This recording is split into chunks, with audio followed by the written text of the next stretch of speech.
बेटा आप लोग रिवाइज करो कल जो हमने पढ़ा था एनाटॉमी स्टार्ट किया था उसको रिवाइज करो।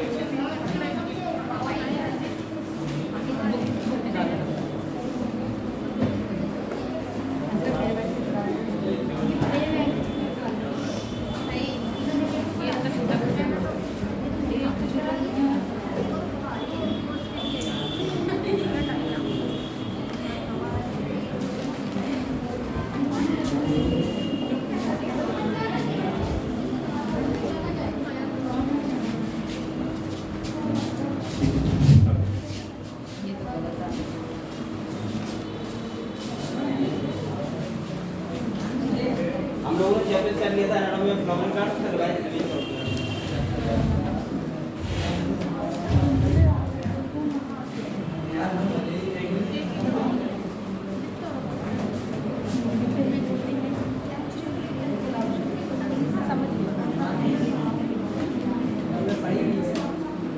आज बच्चे कम है अभी बाहर है तो हम लोग पीछे को बैठे बेटा पीछे को आगे आओ पानी किधर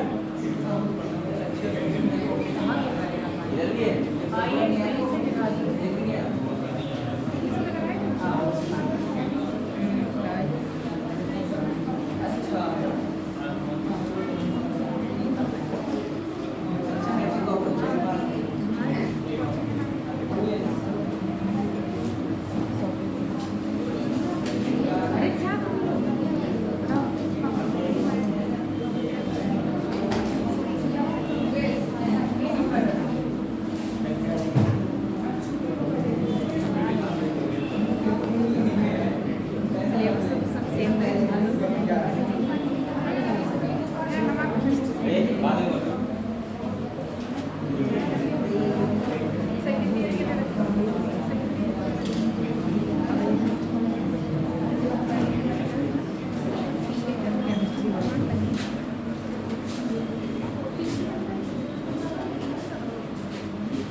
चलो तो हम लोग बेटा स्टार्ट करते हैं। अब बोलो मत कोई।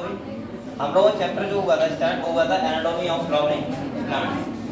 आप लोगों ने रिवाइज कर लिया सब बच्चों ने? सुने आप लोगों से?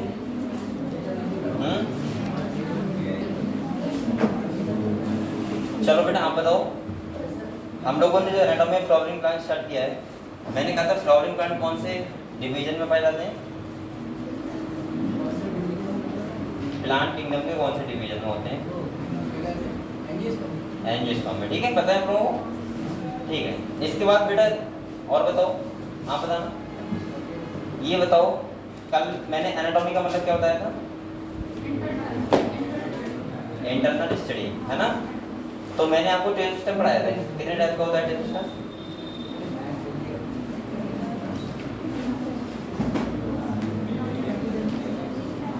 चलो बताओ, ये तुम बताओ। और कौन सा?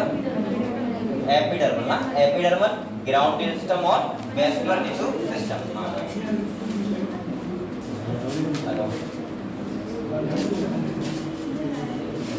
चलो तुम लोग बताओ अगले। एपिडर्मल टिश्यू सिस्टम में मैंने क्या क्या बताया था, क्या क्या आता है जो हम लोग स्टडी करेंगे? बोलो मत कोई भी बेटा, रिवीजन कर लो आप लोग।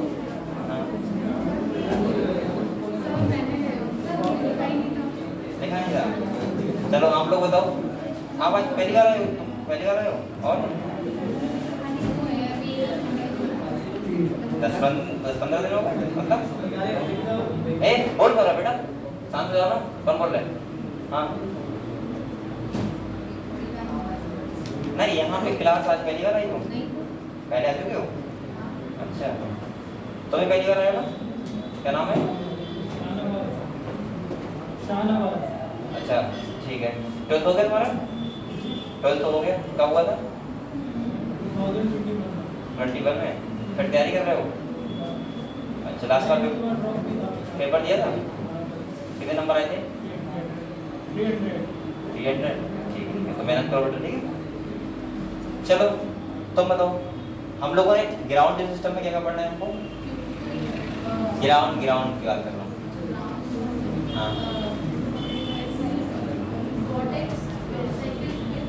और मेडुलरी रे, ठीक है। चलो आप बताओ बेटा, वेस्कुलर सिस्टम में हम क्या क्या पढ़ते हैं?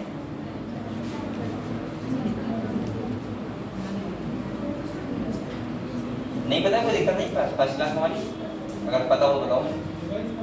रिवाइज करना है, ठीक है, ठीक है, बात नहीं। चलो तुम बताओ पीछे। मानसी, जाइलम फ्लेम, हाँ ठीक है। वेस्कुलर का मतलब यही होता है जाइलम और फ्लेम की स्टडी करना। मैं एक बार रिवाइज करवा दूंगा आपको, ठीक है। फिर इसके बाद हम लोग अगले बढ़ेंगे, ठीक है। देखो मैंने आप लोगों को क्या क्या पढ़ा दिया है वो आप समझो।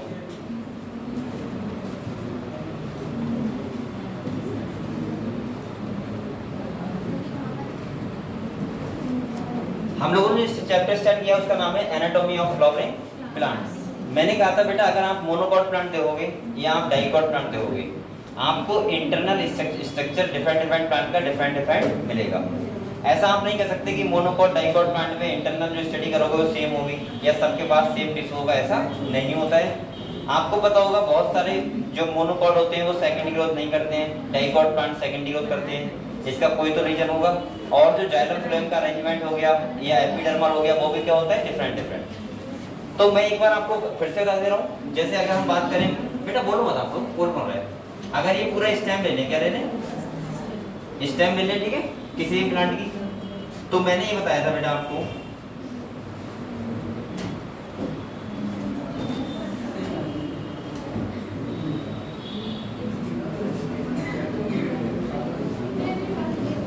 मैंने कहा था जो सबसे आउटर लेयर होती है, यानी कि प्लांट की पूरी कवरिंग या आउटर लेयर, उसको क्या बोलते हैं? पूरे को एपिडर्मल टिश्यू सिस्टम, ये तो बोलते हैं। दूसरा मैंने कहा था जो ये वाला पोर्शन होता है जिसमें वेस्कुलर बंडल होते हैं, इसको बोलते हैं वेस्कुलर टिश्यू या कंडक्टिंग टिश्यू, क्या बोलते हैं? तो इसको हम लोग बोलेंगे वेस्कुलर टिश्यू।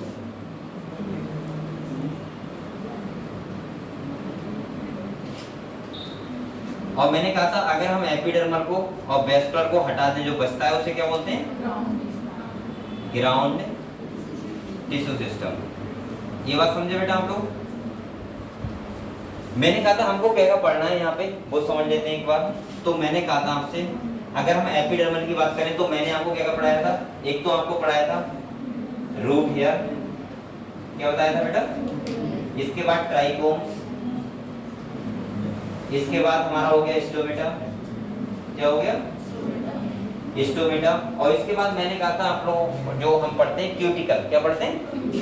यानी कि इतनी सारी चीजें हम लोग जो पढ़ते हैं वो पढ़ते हैं किसमें? एपिडर्मल टिश्यू सिस्टम में।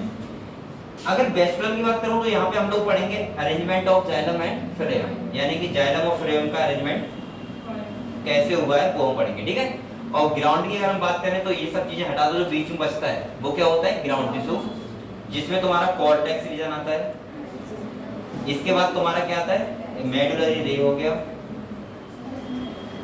पेरिसाइकिल हो गया। ये सब क्या है अभी मैं बताऊंगा आपको, टेंशन ना लो आप लोग। और इसके बाद हम बोल सकते हैं चौथा पित्त। अगर हम इन सब के बारे में पढ़ेंगे तो किसमें पढ़ेंगे? ग्राउंड टिश्यू, यानी कि प्लांट के पास 3 टाइप का सिस्टम होता है, पहला, दूसरा और तीसरा। समझ गए इतनी बात? मैंने कल आपको जो कल के मतलब परसों मैंने आपको जो पढ़ाया था, मैंने आपको एपिडर्मल सिस्टम के बारे में बता दिया था पूरा। हम लोगों ने स्टोमेटा के बारे में पढ़ा। अब मैं आपसे कुछ क्वेश्चन पूछ सकता हूँ क्या? आप लोग ये बताओ बेटा, ट्राइकोम्स जो होते हैं, किसी बच्चे को पता है उसका फंक्शन क्या होता है? स्टेम हेयर का फंक्शन क्या होता है? हाँ बताओ। प्रिवेंट वाटर लॉस, यानी कि वाटर लॉस को रोकना एक काम होता है किसका? ट्राइकोम्स का। अच्छा चलो सही है, ये बात बिल्कुल ठीक है। ट्राइकोम्स का काम क्या होता है? वाटर लॉस को कम करना। इसीलिए आपने देखा होगा वो मोनोकॉट प्लांट में बहुत होते हैं और डाइकॉट प्लांट में थोड़े कम होते हैं, लेकिन मोनोकॉट प्लांट को भी आपको पता है रूट उसका बहुत छोटा छोटा होता है, और जब रूट छोटा होगा तो इसका मतलब ये है कि ट्राइकोम्स में होना चाहिए, जिससे वाटर लॉस ज्यादा ना हो। समझ गए हम लोग? देखो अगर हमारे पास कोई भी चीज है उसका कोई ना कोई यूज है। अगर आप सोच रहे हो जैसे हमारी बॉडी में अगर हेयर है तो उनका कुछ ना कुछ यूज होगा, यहाँ तक कि आईब्रो होती है इनका यूज होता है क्या यूज होता है ना, यानी कि जो माथे का पसीना होता है वो आंखों में हमारे ना जाए। समझ गए? इसके बाद अगर हम बात करें बेटा रूट हेयर का फंक्शन बताना है एब्जॉर्प्शन ऑफ, सही है। ये बताओ रूट हेयर प्रेजेंट कहाँ पे होते हैं? रूट के रीजन ऑफ मैच्योरेशन में, पता है आपको? ठीक है। इसके बाद बताओ स्टोमेटा का फंक्शन क्या होता है बेटा? गैसियस एक्सचेंज पहला, और दूसरा होता है हेल्प इन ट्रांसपिरेशन। अब आप लोग ये मत कह देना फिर ट्रांसपिरेशन तो नुकसानदायक होता है, क्योंकि यहाँ तो वाटर लॉस कर रहा है प्लांट। बेटा मैंने कहा था ट्रांसपिरेशन भी एक यूजफुल प्रोसेस होती है, जिससे जो बड़े बड़े प्लांट होते हैं उनको उतनी हाइट तक पानी पहुंचाने में क्या करता है? हेल्प करता है, क्योंकि एक प्रेशर क्रिएट करता है, सही है, और जिससे पानी ऊपर की तरफ आता है। मैंने सबसे अच्छा एग्जाम्पल बताया था आपको, मैंने कहा था अगर कोई ड्रम है, अब ड्रम वो वाला नहीं समझ रहे आप, सबके मन में ड्रम के नाम से नीला ड्रम आ जाता है ना। यहाँ से वो इसमें कोई क्या भरा हुआ है? ऑयल भरा हुआ है। सुन लो बेटा, यहाँ आप लोग कोई नली डालो, यहाँ ना कोई मोटर लगी होगी ना कुछ नहीं लगा होगा, आप लोग एक बार बस खाली क्या करना, सक करना यहाँ से, मतलब एक ऑयल को करते हैं, घर वाले करते हैं, और बेटा उसके बाद ये अपने आप से पानी वो ऑयल तक इधर आने लगेगा, क्योंकि ये क्या क्रिएट होता है? ट्रांसपिरेशन पुल, और ट्रांसपिरेशन पुल बन जाता है उसका मतलब अपने आप से फिर ये आपने देखा भी होगा, किया भी होगा, किया किसने ऐसा? किया है? हाँ, जो घर पे रहते हो उन्होंने किया होगा कभी कभी। और आपने देखा होगा पहले जब कोई भाई जिसके पास ट्रैक्टर होगा उसमें पूरा ज्ञान होगा ये आपने देखा होगा पहले कोटा में जो तेल मिलता था तेल, तो उसमें वो यही करते थे, ड्रम से तेल निकालने के लिए ये यूज करते थे, एक नली डालते थे उसमें ऐसा करके प्रेशर लगा के निकालते थे बाहर, तो उसी प्रेशर से निकालते थे। समझ गए आप लोग? ठीक है, अब बोलो मत बेटा। इसके बाद क्यूटिकल, आप लोग बताओ बेटा क्यूटिकल का फंक्शन क्या होता है? इसका काम भी होता है प्रिवेंट वाटर लॉस, लेकिन यहाँ पे एक लाइन लिखी हुई है कि क्यूटिकल लेयर एब्सेंट कहाँ पे होती, तो रूट में क्या होती है? एब्सेंट होगी, क्योंकि रूट का काम होता है एब्जॉर्प्शन करना, और अगर वहां भी प्रेजेंट होगी तो कैसे होगा एब्जॉर्प्शन? समझ गए? ठीक है। अच्छे थिक भी होती है, जैसे अगर आपसे बोल रहे बताओ थिक कहाँ पे होती है, कौन से प्लांट्स में होती है, तो आप क्या बोलोगे? जो जीरो फाइट प्लांट होते हैं, जैसे आपने देखा होगा जो प्लांट को पानी की बहुत कम मिल रहा है उन्हें, या जरूरत कम है, तो इसका मतलब उस पर क्या होती है? बहुत ज्यादा लीफ में बहुत ज्यादा थिक होती है। ठीक है, क्यूटिकल लेयर। ये क्या होती है? वैक्सी लेयर होती है। कैसी होती है बेटा? आपने बहुत अच्छे देखा होगा भैया के पत्ता पे, देखा है वो ऐसे पानी डालो तो बिल्कुल पानी ऐसा लगता है ऐसे पता नहीं उधर घूम रहा है ना, वो हमने सबने किया था। क्या होगा आप लोगों ने सबने एक बार जाइलम का हम लोग स्टडी अभी करेंगे, अरेंजमेंट कैसा होता है प्लांट के अंदर। और तीसरा जो हमको पढ़ना है वो क्या पढ़ना है? ग्राउंड टिश्यू, यानी कि वेस्कुलर टिश्यू को हटा दो, बचता है प्लांट के अंदर, वो क्या बचता है? Ground tissue. समझ गए आप लोग इतना? तो एनाटॉमी ज्यादा कठिन नहीं, लेकिन आप लोग आपको एक लाइन टू लाइन पढ़ना पड़ेगा। ठीक है, तो कल मैंने आपको थोड़ा सा मैं स्टोमेटा के बारे में बता दूं एक बार, फिर अगले बढ़ते हैं हम लोग। देखो स्टोमेटा के बारे में मैंने कल आपको ये बताया था बेटा, इतना ध्यान रखना स्टोमेटा के बारे में क्या क्या। देखो इसका फंक्शन होता है गैसियस एक्सचेंज। बेटा एक बार बताओ, गैसियस एक्सचेंज और प्लांट में कहाँ किस द्वारा होता है? लेंटिकल्स। गैसियस एक्सचेंज का मतलब क्या होता है? ऑक्सीजन और CO2 का, सही है, आर पर होना। दूसरा मैंने कहा था इसका फंक्शन क्या होता है? ट्रांसपिरेशन। ये समझ गए आप लोग? अच्छा एक बात और बताऊंगा आपको, एक रूट प्रेशर भी होता है। आप एक चैप्टर हटा दिया यहाँ से, बहुत अच्छा पता मुझे अच्छा लगता है, ट्रांसपिरेशन इन प्लांट्स। उसमें ये सब पढ़ने को मिलता था आपको कि रूट प्रेशर क्या होता है, ये जो मैं बता रहा हूँ ट्रांसपिरेशन द्वारा कैसे प्रेशर लग रहा है। लेकिन मैं तब भी जहाँ कोई बात आती है तो मैं समझा देता हूँ आपको, वो भी रूट प्रेशर आपको बताए बहुत ज्यादा लग पाता है। जैसे आपने छोटे प्लांट देखे, छोटे प्लांट जो घासेस होती हैं, आपने देखा होगा वहां पे एक प्रोसेस होती है जिसे हम लोग बोलते हैं सर गटेशन। गटेशन का मतलब होता है, आपको पता है, पानी सुबह सुबह जाओगे तो उसकी बूंदें दिखेंगी आपको। वो क्यों होती है पता है? क्योंकि रूट प्रेशर से पानी ऊपर जाता है और वो बूंदें आ जाती हैं, फिर वही तो होता है। लेकिन बड़े बड़े प्लांट हैं, रूट प्रेशर उतना कैसे काम कर पाएगा? और पानी कहाँ पहुंचना है? बहुत ऊपर तक पहुंचना है, तो ऐसे काम नहीं कर पाएगा। मैंने आपको स्टोमेटा के बारे में बताया था, आप लोग 4-5 बातें याद रखना बस खाली। कौन कौन सी? ध्यान सुनो आप लोग। देखो, पहला ध्यान रखना, यहाँ पे जो मेन सेल होती है कौन सी होती है?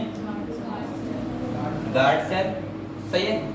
दूसरा मैंने कहा था गार्ड सेल का ये भी ध्यान रखना, जो इनर मेम्ब्रेन होती है वो कैसी होती है? थिक। कैसी होती है बेटा? थिक होती है। और आउटर कैसी होती है? थिन होती है, ठीक है, ये आपको पता होना चाहिए। दूसरा मैंने कहा था इसके आउटर साइड में कौन सेल होती है? Subsidiary cell. कौन सेल होती है बेटा? Subsidiary cell. तीसरी बात ध्यान रखना, मैंने कहा था जो मोनोकॉट प्लांट होते हैं, अब मोनोकॉट कौन से होते हैं, डाइकॉट कौन से होते हैं बेटा? अब आपको कंफ्यूजन तो नहीं है? मैंने हर टाइप से बता दिया आपको, इतने तरीके बता दिए मोनोकॉट डाइकॉट में डिफरेंस इसके, कि आप लोग कोई भी प्लांट का पार्ट देखोगे आप समझ जाओगे मोनोकॉट है या फिर, चाहे आप लीफ देख लो, चाहे आप स्टेम देख लो, चाहे आप रूट देख लो, चाहे आप सीड देख लो, कुछ भी देख के आप बता दो कि मोनोकॉट है या फिर डाइकॉट है। तो मैंने कहा था जो मोनोकॉट प्लांट होता है उसमें कौन सा स्टोमेटा होता है? किस शेप का? Dumbbell shape. और हम बोल सकते हैं डाइकॉट प्लांट में कौन सा होता है? Bean shape. मुझे लग रहा है कि आपको इतनी बातें पता है, तो बेसिकली आपको स्टोमेटा के बारे में लगभग पता है। आपको ये भी पता होगा, अच्छा स्टोमेटा ओपन होते हैं कब होते हैं? दिन में या रात में? दिन में। और रात में क्या रहते हैं? क्लोज रहते हैं।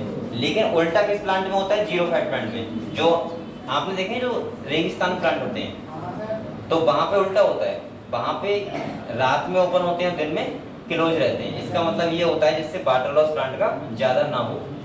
आपको शायद ये भी पता हो जाए, मैं आपको वैसे बताऊंगा फोटोसिंथेसिस में।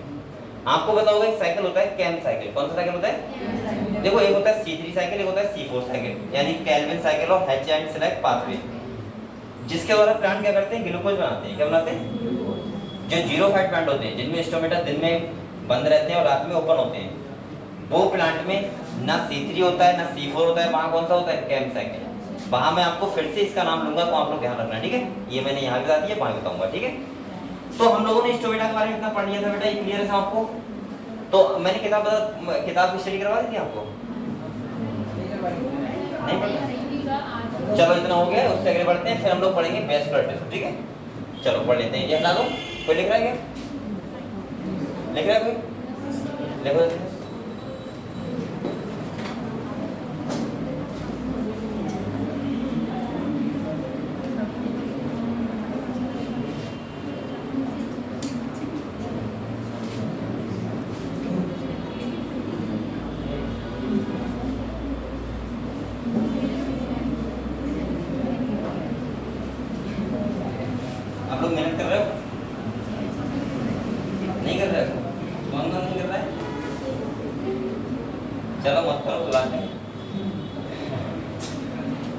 बेटा पढ़ाई कर लो, और अभी आप बाढ़ का मजा मत लो कि बाढ़ है या फिर बरसात हो रही है। आपको बरसात होती तो हम आते नहीं। कल कितने बजे आए थे यहाँ पे?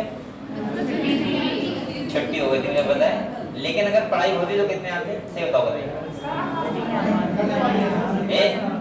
मैं इसलिए पूछ रहा हूँ कि अपनी बार से तो आपको आना पड़ेगा।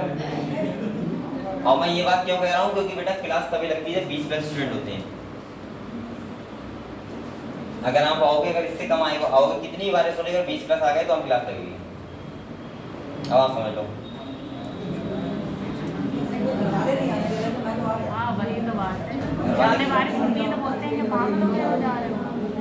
अरे घर वाले पढ़ाई के लिए मना करते हैं क्या? मम्मी ने कहा था अगर आज गए अब बुखार हो गया और बुखार आ गया तो इसलिए आज मत जाओ। लेकिन फिर भी बेटा आप बोलो मत, फिर भी आप लोग कोशिश किया करो क्लास देनी है, ठीक है? ये लिख लिया आप लोगों ने? चलो हम लोग किताब निकालो बेटा।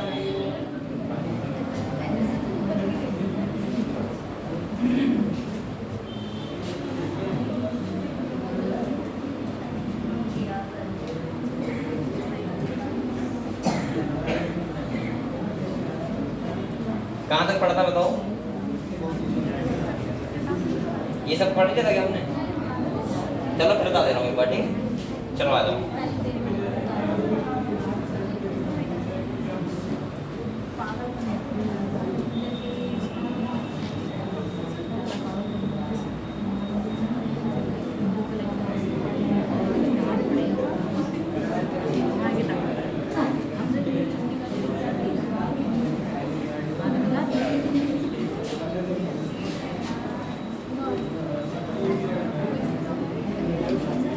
पढ़े?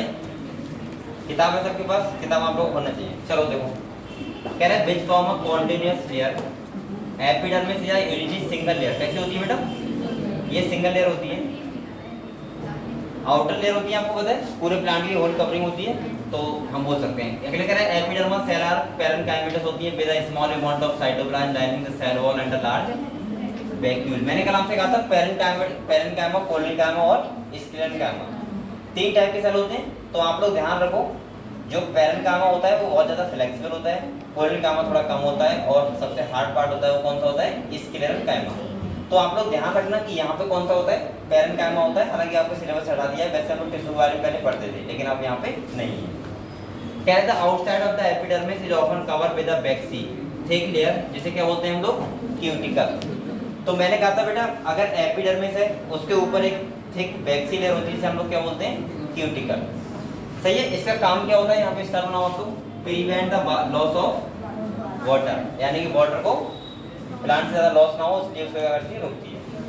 करेक्ट। क्यूटिकल ये भी इंपॉर्टेंट है बेटा। Cuticle is extend in root. अगर आपसे मुझे बताओ क्यूटिकल कहाँ एक्सटेंड होगी तो कहाँ होती है? क्योंकि बेटा रूट का काम होता है एब्जॉर्प्शन करना। अगर यहीं पे अगर प्रेजेंट होगी तो प्लांट एब्जॉर्प्शन कैसे कर पाएगा पानी का, है ना?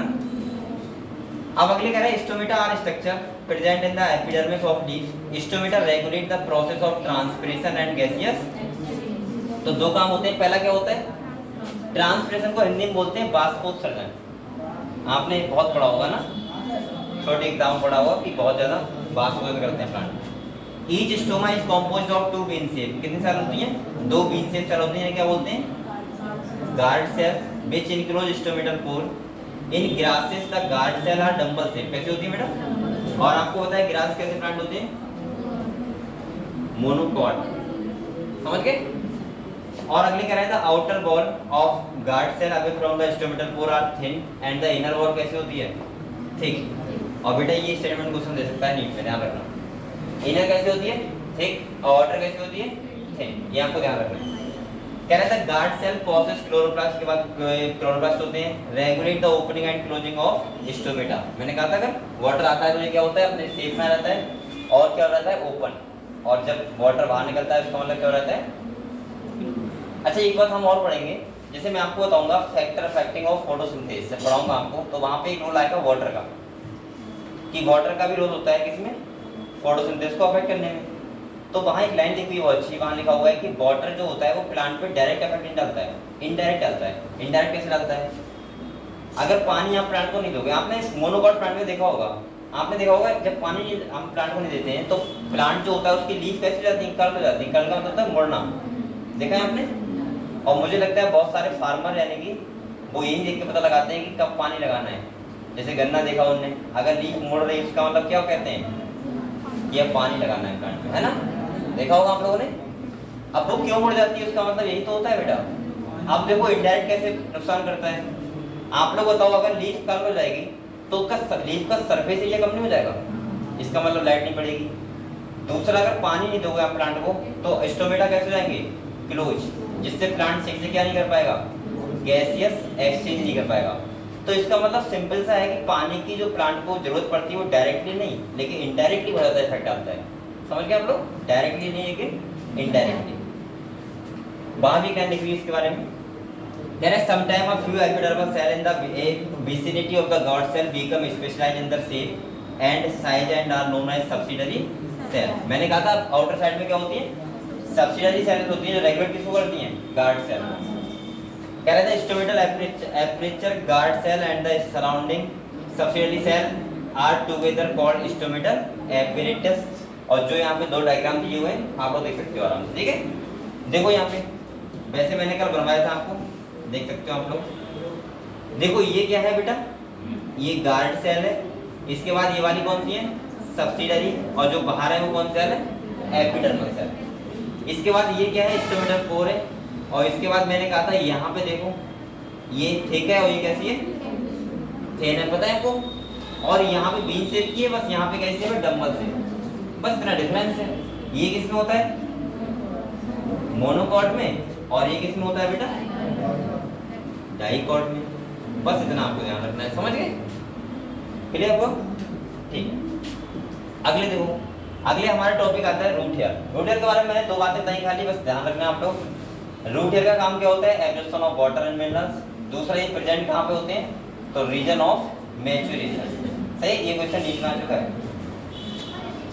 हाँ कहाँ है छिपकली, तो क्या है भाई, बोले तो क्या दिक्कत है भाई, तुम लोग बहुत टेंशन है।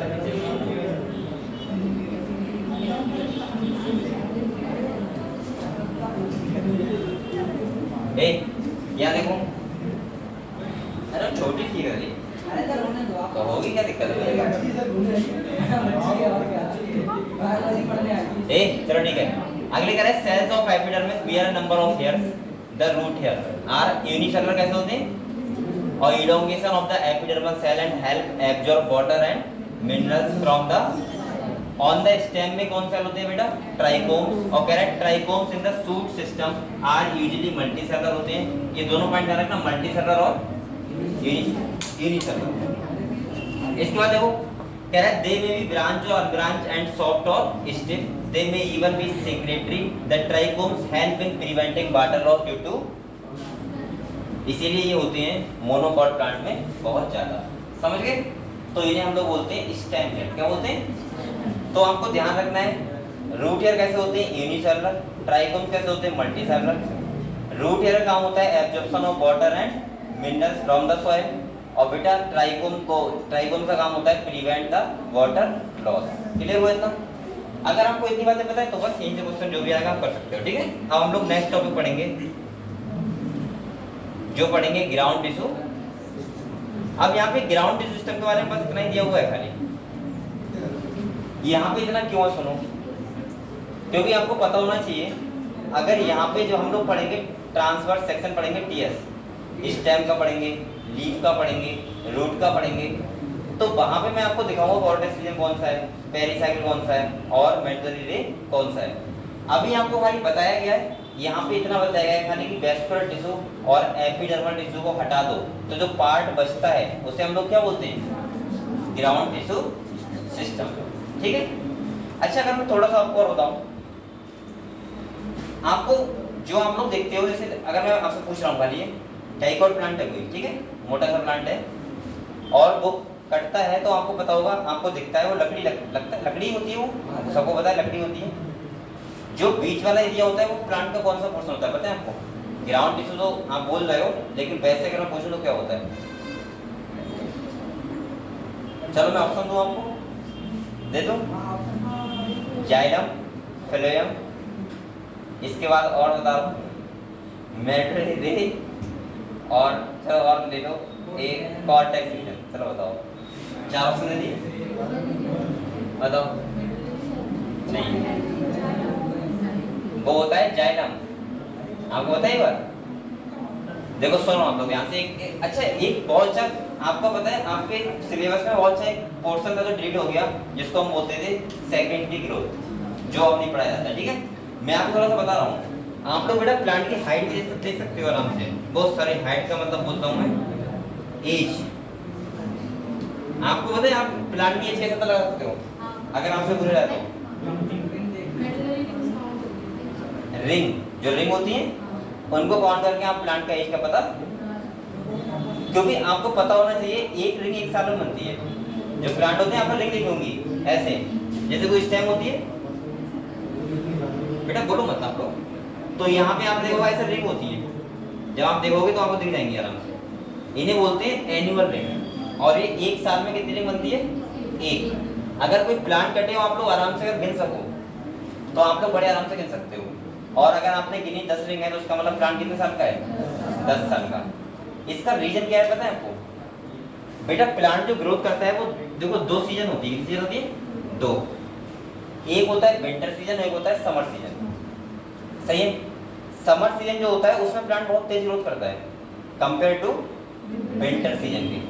और जब विंटर सीजन में प्लांट बहुत हल्के बहुत स्लो ग्रोथ करता है तो इसका मतलब अब भाई विंटर सीजन साल में एक ही बार तो आएगा, और उस टाइम पे जो लकड़ी बनती है मतलब जो सेकेंडरी ग्रोथ करता है प्लांट वो बहुत स्लो करता है, थोड़ा डार्क कलर का करता है, इसीलिए तो रिंग बन जाती है।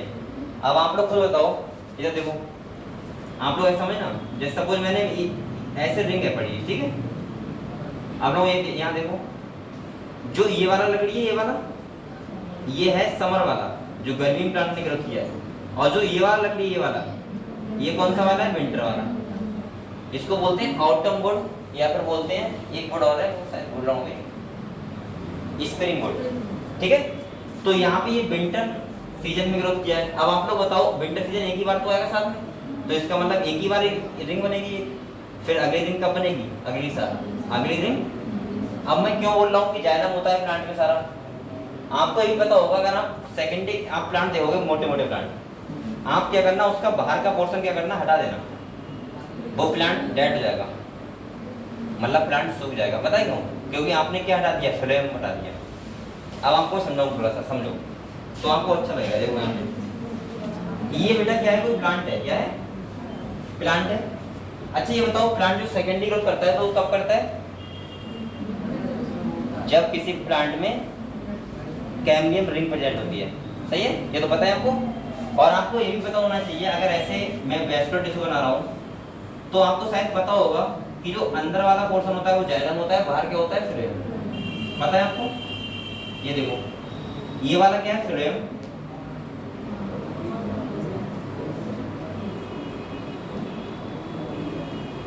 और ये वाला क्या है बेटा, मतलब ये सब जाइलम है और ये सब क्या है, फ्लोएम। सही है। फ्लोएम का काम क्या होता है, ट्रांसपोर्ट ऑफ फूड, और जाइलम का काम क्या होता है, ट्रांसपोर्ट ऑफ वाटर। आप लोग एक बात समझो, ये बीच में है जो वो है, ये है, इसे बोलते हैं कैम्बियम रिंग। क्या बोलते हैं, ये इसको बोल सकते हैं वेस्कुलर कैम्बियम रिंग, ठीक है। ये कैम्बियम है, क्या है बेटा, एक बात और समझो, जो मोनोकॉट प्लांट ग्रोथ नहीं करते हैं, सेकेंडरी ग्रोथ मतलब मोटे नहीं होते हैं, वो इसीलिए नहीं होते क्योंकि ये एब्सेंट होती है जाइलम और फ्लोएम के बीच में।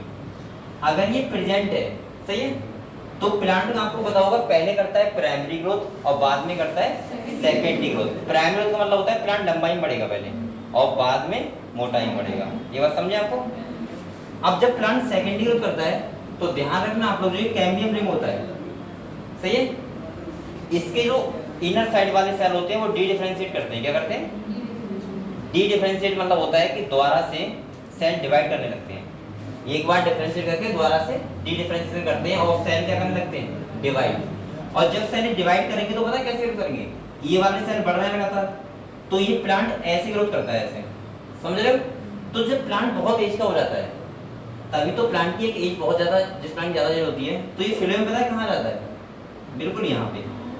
और ये पूरा प्लांट जब अंदर से ग्रोथ कर रहा है तो ऐसे तो करेगा, तो इसका मतलब पूरे प्लांट में क्या हो जाएगा, जाइलम, जिसे बोलते हैं सेकेंडरी जाइलम। क्या बोलते हैं। अब आप लोग सोचो ये फ्लोएम कहाँ गया, यहाँ गया, तभी आपने देखा होगा अगर बहुत एज वाला प्लांट है और अगर आपका उसका आउटर लेयर हटा दो पूरा, तो प्लांट वो क्या हो जाएगा, वो सूख जाएगा, क्योंकि उसका फ्लोएम आपने हटा दिया। अब प्लांट में क्या नहीं पहुंच रहा है, फूड पहुंच ही नहीं रहा है नीचे तक, तो प्लांट क्या हो जाएगा। आपने देखा होगा ऐसे बहुत सारे प्लांट जो होते हैं अच्छे खासे, लेकिन कोई क्या करता है, अगर कोई आपने से हाशिए से पूरा छीला है प्लांट ऊपर से, तो प्लांट वो बेकार हो जाएगा। हालांकि देखा जाए तो बेकार नहीं होना चाहिए, क्योंकि अंदर तो प्लांट है, लेकिन बेटा उसका फ्लोएम हट गया, ये कहते हैं किनारे पे आ जाता है, यहाँ आ जाता है किनारे पे। और ये जब प्लांट बहुत एजिड हो जाता है तो आपने देखा होगा ये अपने आप छूटने लगता है, और जब अपने आप छूट जाता है तो प्लांट खड़े खड़े उसकी डेथ हो जाती है। अरे ऐसे प्लांट आपने देखे होंगे जो खड़े आराम से सूख गए बिल्कुल पूरी तरीके से, काटना पड़ता है ना, गिर जाते हैं अपने आप से। तो आप लोग थोड़ा सेकेंडरी ग्रोथ के बारे में समझे। यहाँ सेकेंडरी ग्रोथ का मतलब होता है ये इनर साइड से एक्टिव होते हैं सेल। कौन साइड से, इनर साइड से। और ये क्या है बेटा, कैम्बियम रिंग, समझ गए। अब ये देखो, अब ये जब प्लांट सेकेंडरी ग्रोथ करता है तो मैं आपको ये बता रहा था, जो गर्मी होती है समर, उसमें प्लांट क्या करता है, बहुत तेजी से ग्रोथ करता है, और जो विंटर होता है उसमें कैसे करता है, बहुत स्लो। तो विंटर जब स्लो करेगा तो आप लोग बताओ यहाँ पे जो लकड़ी बनेगी वो कैसी होगी, डार्क ब्राउन होगी, और जो और जो अगर समर में जो ग्रोथ कर रहा है वो कैसे होगी, लाइट ब्राउन, और जो डार्क ब्राउन होगी वही तो बनाती है रिंग, और इसीलिए मैं बोलता हूँ उनको बोलते हैं एनुअल रिंग, और एक रिंग किसमें बनती है, एक साथ। क्लियर हो बेटा ये? तो ये था थोड़ा सेकेंडरी ग्रोथ का पोर्शन, मैं आपको फिर समझा दूंगा एक बार। ये क्या हो रहा है बेटा बात में, इधर नीचे लगाऊं क्या मोबाइल में?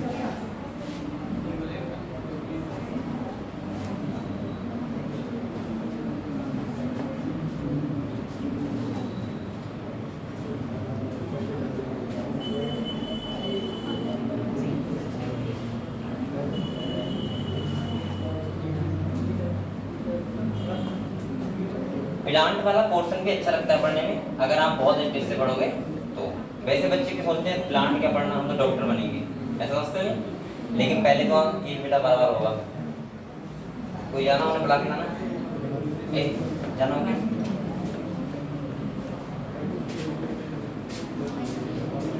भेज दिया उन्होंने करना।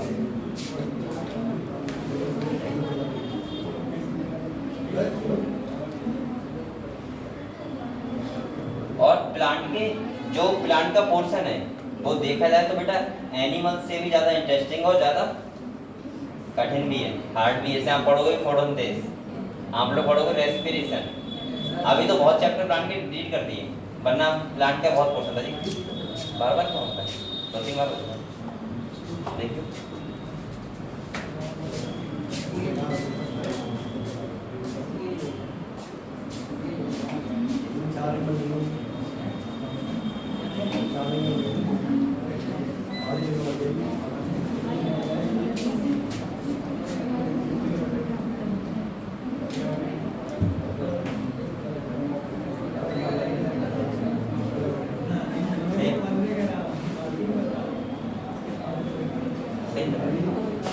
चलो बेटा हम लोग पढ़ लें ग्राउंड टिश्यू वाला पढ़ लें, ठीक है, वो मैं दोबारा समझा दूंगा, ठीक है, क्वेश्चन है।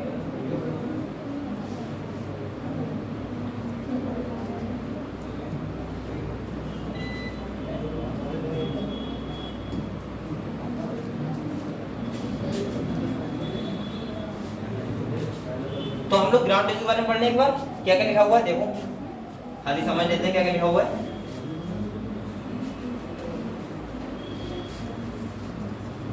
बेटा यहाँ पे देखो क्या कह रहा है, ऑल टिश्यू एक्सेप्ट कौन कौन सा, एपिडर्मिस और जो बचता है वो क्या बचता है, ग्राउंड टिश्यू, सही है। इसमें कह रहा है it consist of simple tissue such as parenchyma हो गया, ये कौन है,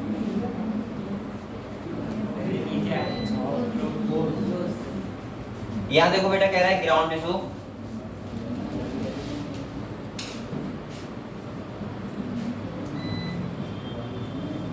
it consist of simple tissue जैसे पैरेन्काइमा, कोलेनकाइमा, और यहाँ पे तीनों क्यों है ये पता है आपको, क्योंकि ये स्टेम वाला पोर्शन है और यहाँ पे डेड टिश्यू भी चाहिए जिससे मैकेनिकल क्या मिले, सपोर्ट मिले प्लांट को।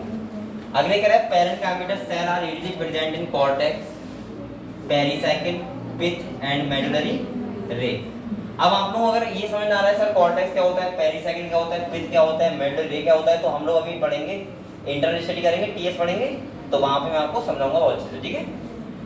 कह रहे in the primary stem and root in leaf the ground tissue consist of thin बॉल chloroplast containing cell and is called mesophyll cell.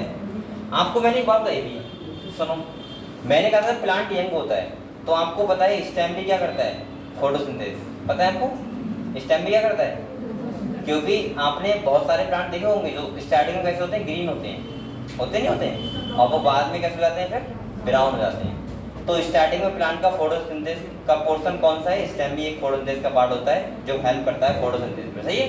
क्यों करता है, उसके पास क्लोरोप्लास्ट प्रेजेंट है कौन सेल में, मेसोफिल सेल में, सही है। चलो बेटा इसके बाद हमारा जो नेक्स्ट टॉपिक आता है वो आता है द वैस्कुलर टिश्यू सिस्टम। तो एक बार आप लोग पानी पी लो फिर इस बार समझते हैं, ठीक है, पानी दे लो मुझे।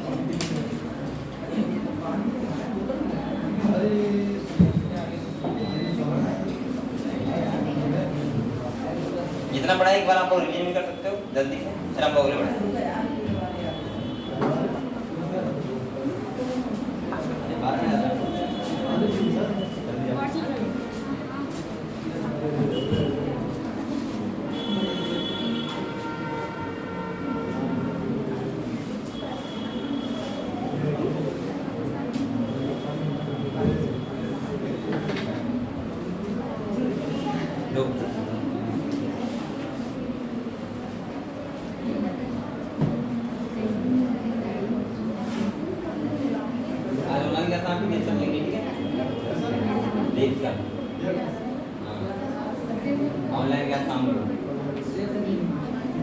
अब बेटा आप लोग बना लगा तो आया करो।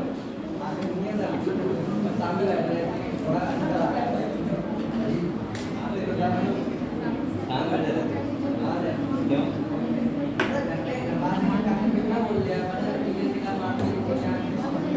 अच्छा घर पे तुम्हारे घर वाले भी रहते होंगे साथ में? हाँ, कभी तो नहीं बोलते हैं ज्यादा। तो आप लोग बोलो घर वालों को नहीं लगेगा पढ़ाई करता है बच्चा, क्या कहेंगे भाई? घर वाले तो इसीलिए तो मारते हैं, फोन ज्यादा चलाता है, इसीलिए चिल्लाते हैं। फोन बहुत चलाता है।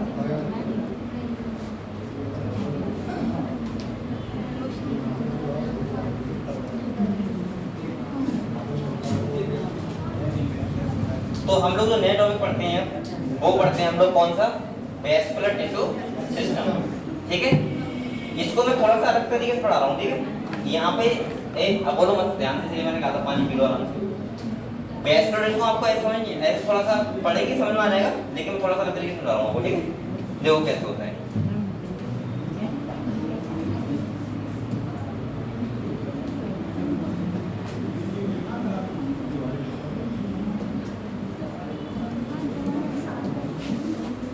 हम लोग नेक्स्ट टॉपिक पढ़ रहे हैं बेटा, वेस्कुलर टिश्यू सिस्टम, ठीक है। आप लोग ध्यान से सुनो, खाली अभी लिखना मत, मैं टाइम दे दूंगा आराम से, वरना आपको समझ नहीं आएगा, ठीक है। देखो इसको हम दो पार्ट में डिवाइड कर लेते हैं। एक हम कर लेते हैं, पहला जो हम पढ़ेंगे वो पढ़ेंगे बेसिस ऑफ कैम्बियम। क्या पढ़ेंगे बेटा? मतलब कैम्बियम जो रिंग है वो एब्सेंट है या फिर प्रेजेंट है, इस वजह से। और दूसरा पढ़ेंगे हम arrangement of xylem and phloem, मतलब जाइलम और फिलोएम का अरेंजमेंट कैसा है, ठीक है। अब आप लोग ध्यान समझो, अगर मैं बेसिस ऑफ कैम्बियम की बात करूं तो मैंने ये बात तो आपको पहले ही बता दी है कि अगर कैम्बियम रिंग एब्सेंट है तो प्लांट कौन सा होगा? मोनोकॉट। और अगर प्रेजेंट है तो, क्योंकि अगर कैम्बियम रिंग प्रेजेंट होगा तो प्लांट करेगा सेकेंडरी ग्रोथ, और अगर नहीं होगा तो प्लांट सेकेंडरी ग्रोथ। तो आपको पता है सेकेंडरी ग्रोथ कौन सा प्लांट करता है? डाइकोट करता है, मोनोकॉट नहीं करता है। क्लियर है आपको? ठीक है। यहाँ पे देखो बेटा, अगर मैं दो स्टेम आपको बना रहा हूँ, वैसे गोले बनाने का एक ऑप्शन है यहाँ पे, देखता हूँ, मैंने ऐसा कभी यूज नहीं किया। अरे कहाँ बनना है, रुको, बैठेगा नहीं है, ले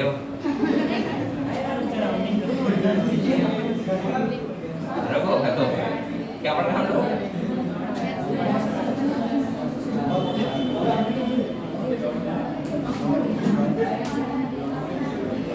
आरो बातें होने लगे है बेटा। पहला मैंने क्या बताया था?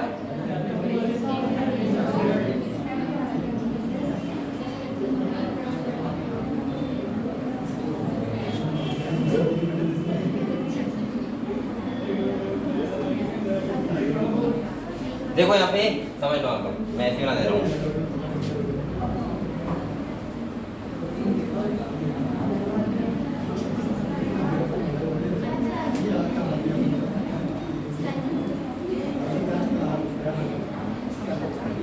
और ये ज्यादा बड़ा नहीं करते?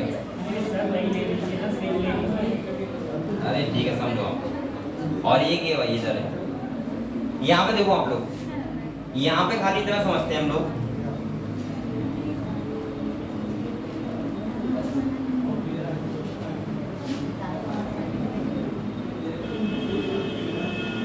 ये देखो, ये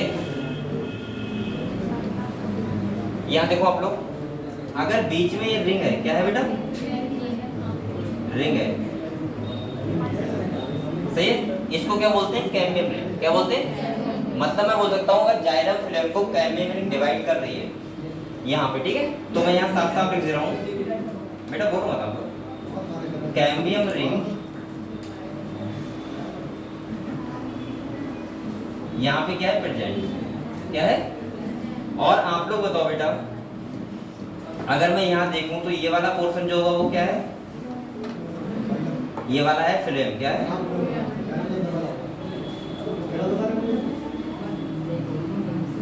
और अंदर वाला जो पोर्शन है ये वाला वो क्या है? जाइलम। ये वाला अब देखो, अगर जाइलम और फ्लोएम को अगर कैम्बियम में डिवाइड कर रही है यहाँ पे, तो मैं यहाँ पे ये भी लिख दे रहा हूँ, ये वाला जो पोर्शन है वो है फ्लोएम, और ये क्या है, और एक स्टेम ऐसा है बेटा, यहाँ देखो एक स्टेम ऐसा है कि यहाँ पे बताओ आप लोग कैम्बियम रिंग है क्या? नहीं है ना? और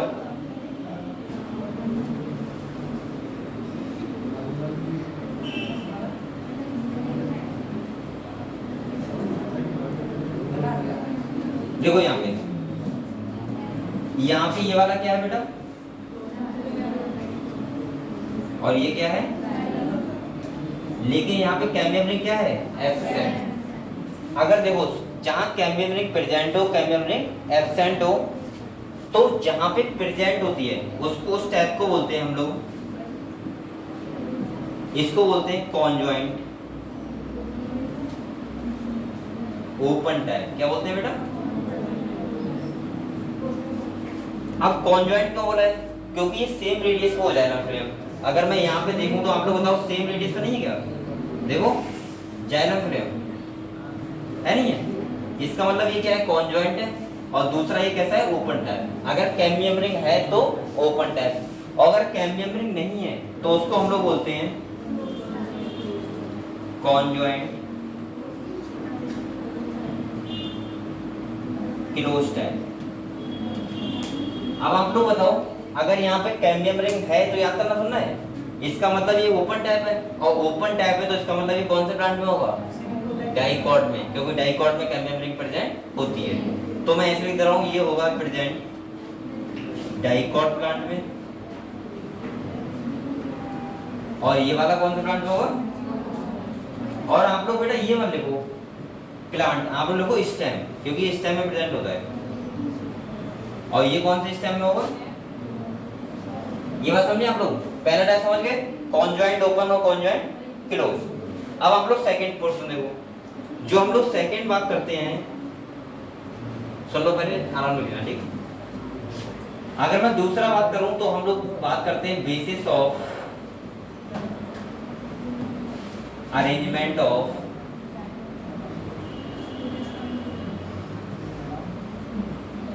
जाइलम एंड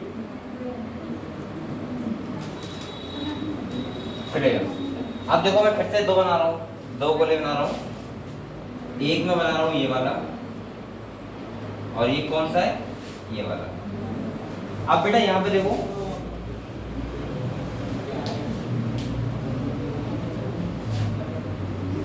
ये एक ही बार समझ लो बेटा, ऐसा क्वेश्चन नीट में आएगा, ध्यान रखना।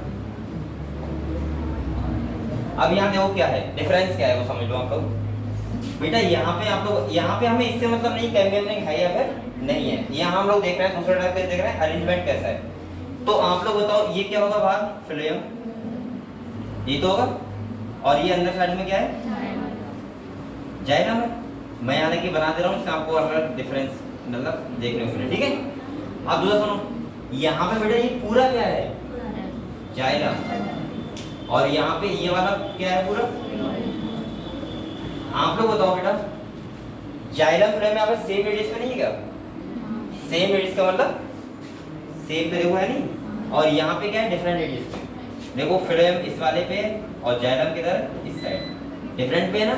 तो मैं ऐसे बोल सकता हूँ, अगर सेम रेडियस पे प्रेजेंट है जाइलम और फ्लोएम, तो उसको बोलते हैं, इसको बोलते हैं कॉन्जॉइंट टाइप। अब आप लोग बताओ, अगर मैं कॉन्जॉइंट ओपन बोलूंगा इसका मतलब क्या होगा, कैम्बियम होगी, और कॉन्जॉइंट क्लोज बोलूंगा तो कैम्बियम, समझ गए आप लोग। और इस वाले टाइप को मैं बोलता हूँ रेडियल टाइप। क्या बोलता हूँ, रेडियल टाइप पेस्टोल्टा, समझ गए आप लोग। और एक बात दूसरा याद रखना, ये वाला जो पाया जाता है वो पाया जाता है स्टेम में, सही है, चाहे मोनोकॉट हो चाहे डाइकॉट हो, और ये वाला पाया जाता है रूट। क्लियर हुआ पूरा ये पोर्शन? मतलब पहले आप लोग ये देखना कि उसका अरेंजमेंट कैसा है, जाइलम और फ्लोएम का। अरे अब ये लिखा हुआ, आप चला गया। अब फिर लिखना पड़ेगा। आप लिखोगे ना? लिखना चाहिए। अच्छा रुको रुको बात।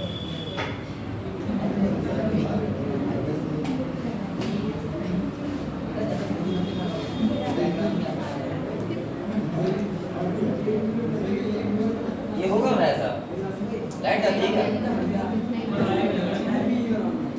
यही करते रहे हैं।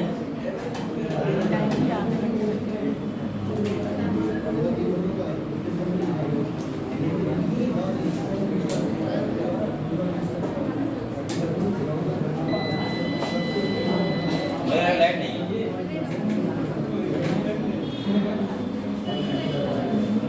बेटा बोलो मत आप लोग, ये लाइट नहीं है ना इसलिए ऐसा कर रहा है, लग रहा है।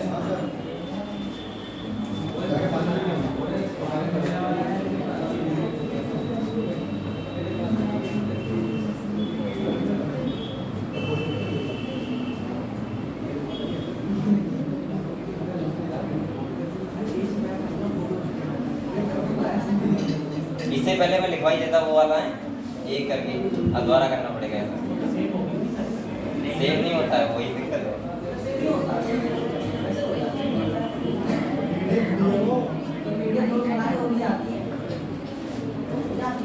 पीडीएफ से पढ़ा दूंगा मजा नहीं आता है, क्योंकि मुझे ऐसा लगता है जैसे मैं रामायण की तरफ पढ़ रहा हूँ। अगर मुझे ऐसे ही पढ़ाना होता आपको पीडीएफ से तो मैं किताब ही नहीं है यहाँ पे, ये एक्स्ट्रा क्यों आता किताब है पूरा समझा देता किताब से, लेकिन मुझे वो फील नहीं आता है।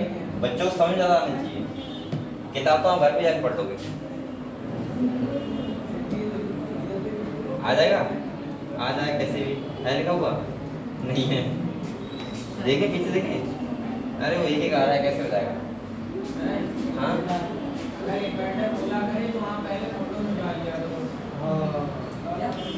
चलो भाई ध्यान रखेंगे वही बात। मैं जल्दी लिख रहा हूँ, आप लोग साथ में लिखो ठीक है? आप लोग साथ में लिखो ठीक है, इससे अच्छा रहेगा, फिर नहीं चला जाएगा।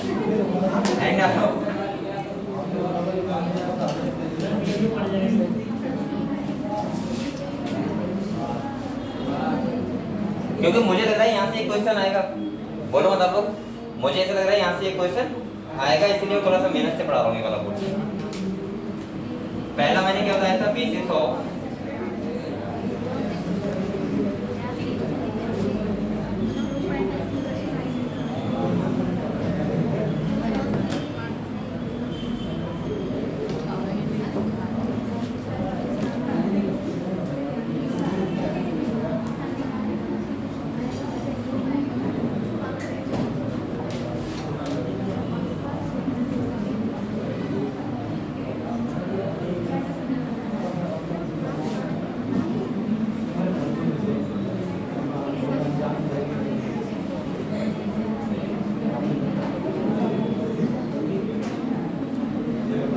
आप लोगों ने बातें करने के लिए बोला है, मैंने फट जाओगे।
बारे में?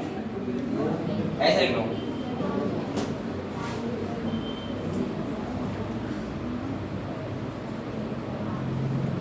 लिख रहे हो लिख रहे हो? चलो इसमें लिखा है वो लिखो।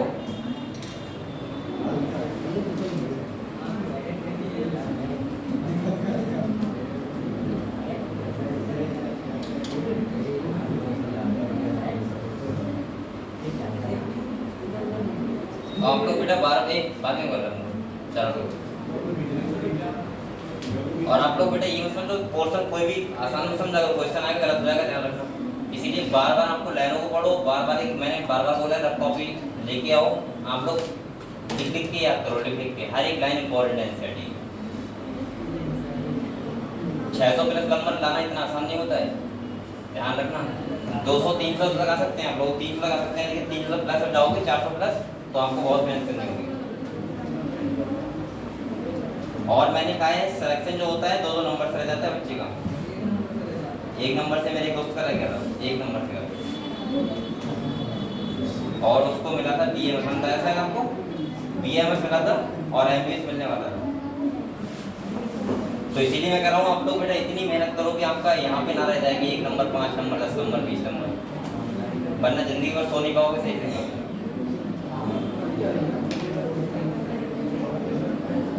क्योंकि बीएमएस और एमबीबीएस में बहुत डिफरेंस होता है बड़ा। अब वो भी रह जाए 20 नंबर की वजह से 10 नंबर। अब भी कौन क्यों बोल रहे, बोलो मत। तो आप लोग मेहनत करो अच्छे से, ठीक है। और इतना आसान नहीं है, ध्यान रखना ये बात, मैं बार बार कर रहा हूँ बात। 400 तक आप लोग पहुँच सकते हो आराम से, थोड़ा बहुत पढ़ के, थोड़ा बहुत नहीं अच्छा खासा पढ़ के, लेकिन 600 तक पहुँचना बहुत कठिन बात है।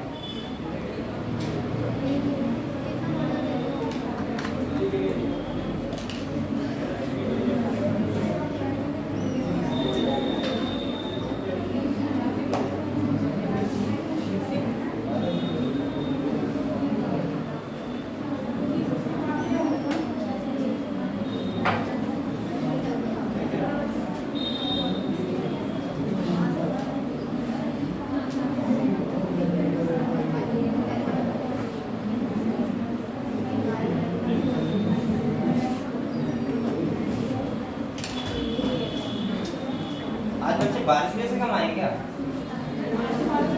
बारिश तो ही नहीं है, पानी भरा हुआ है पीलीभीत में। ये सॉल्व मानेगा नहीं, बातें करते बहुत बातें करते हैं, सामने बैठे भी बातें कर रहे हो। अच्छा पानी भरा हुआ है ना पीलीभीत में कई जगह? ज्यादा तो नहीं होगा, अभी थोड़ा बहुत होगा ये तो है पीलीभीत में। कल तो था बड़ा हुआ, ये तो मैंने देखा था, कल तो हमारे साइड भी था जहाँ रहते हैं, लेकिन इतना नहीं था कि बोर्ड से जाना पड़े, इतना था कि हम आ सकते हैं आराम से।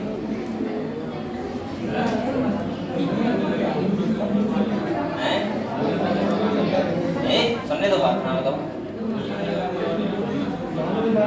अभी कल होगा, कल बारिश भी तो बहुत हुई थी, पूरे रात हुई थी, पूरे दिन हुई थी। हर जगह पानी भर गया है। लेकिन सबके घर के सामने नहीं भरा होगा, इतना ही मुझे पता है।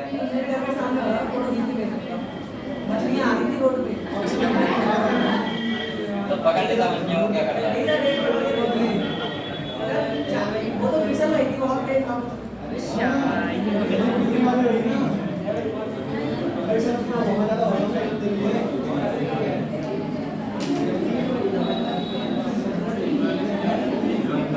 ये लिखिए बातें।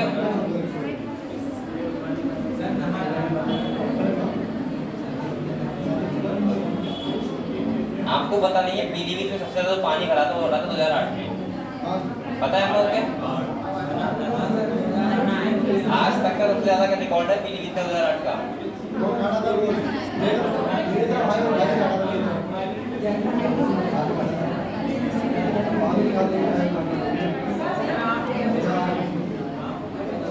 मुझे यहाँ के लोगों ने बताया, मैंने देखा नहीं था, मैंने पूछा था ना यहाँ सबसे गंभीर स्थिति कब रही थी, तो लोग बता रहे 2008 में रही थी।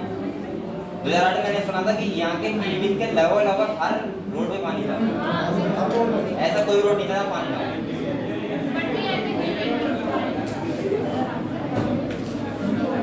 और यहाँ जो पानी आता है वो कौन सी नदी का आता है? देवा नदी का।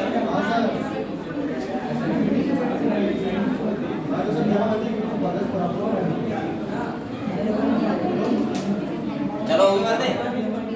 आसान से सुनो। अब अगले हम लोग आते हैं, क्या पढ़ा दूंगा? देख लिया सब बच्चों जल्दी दे।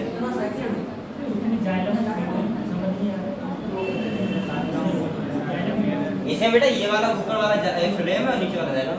कैमरे में मैंने बनाया नहीं, ठीक है, ऐसे समझ जाओ। ये जो है ये वाला, ये पोर्शन फ्रेम हो गया और नीचे क्या होगा? मतलब यहाँ पे जाइलम और फ्लेम में कोई डिवाइड करने वाला रिंग नहीं होगा। हाँ बताओ। ये वाला जिसमें कैम्बियम रिंग होगी वो ओपन और जिसमें नहीं होगी वो, ठीक है। आप लोग ये देखो, अगर आप लोग ये भूल जाओ, अगर आप लोग ये भी भूल जाओ कि ओपन कैसे याद रखें, क्लोज, तो मैं जैसे रखता हूँ वो समझ लो आप लोग। मैं ऐसा रखता हूँ, अगर बीच में कैम्बियम रिंग नहीं है, कोई बाउंड्री नहीं है, तो जाइलम फ्लेम बहुत क्लोज होगा ना। क्लोज मतलब क्या होता है? पास पास, तो क्लोज होगा। और अगर बाउंड्री है तो थोड़ा दूर होगा, इसका मतलब ओपन होगा। ऐसे आप लोग ध्यान रख सकते हो। होता नहीं क्लोज, जब रिंग नहीं होगा तो क्लोज ही होंगे बेचारे, पास पास होंगे। और यहाँ बाउंड्री नहीं है तो है तो रहेंगे। सही है, मेरी ट्रिक थोड़ी अटपटी होती है ऐसी, समझ रहे हो? आगे बढ़े। सेकंड मैंने आपको बताया था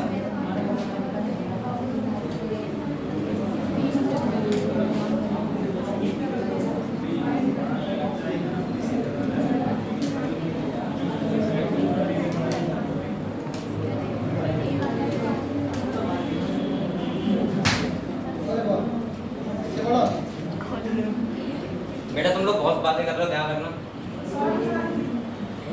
जिस दिन मैंने अगर आपको देख लिया बहुत अच्छे तरीके से, तो आप लोग क्लास के बाद में जाओगे, ध्यान रखना।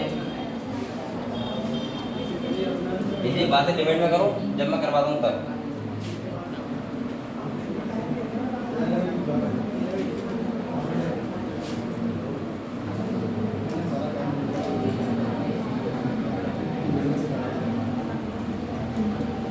यहाँ पे हम लोग देखो बेटा, ये वाला कौन सा है? ये क्या है? फ्लेम। और ये क्या है? जाइलम, ठीक है। और यहाँ पे ये क्या है बेटा? पूरा जाइलम। और ये पूरा क्या है? बस ध्यान ये रखना, ये होता है, आप लोग लिख लो ये बात, सेम रेडियस से।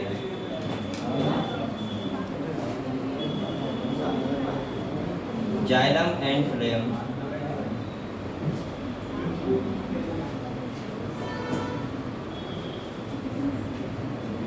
Same radius. और ये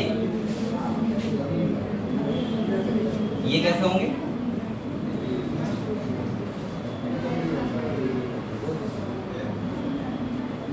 पहली बात। दूसरा आपको ध्यान रखना है, ये वाला जो होता है किसमें होता है? स्टेम में। और ये वाला, इसको क्या बोलेंगे? Conjoint tab. इसका जो क्या बोलेंगे? Conjoint tab. क्या बोलेंगे? दिख जाएगा नीचे? चलो यहाँ लिख रहा हूँ।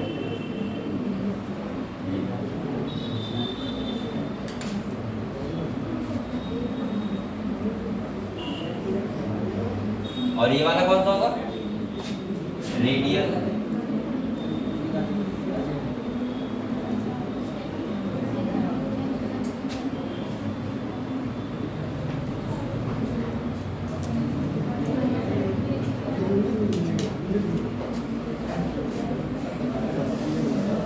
चलो लिख लो।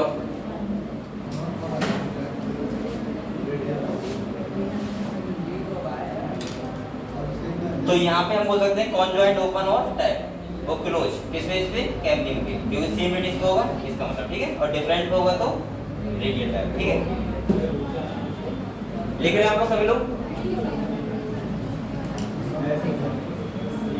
लिख लिया? ऐसे करते रहते हैं भाई।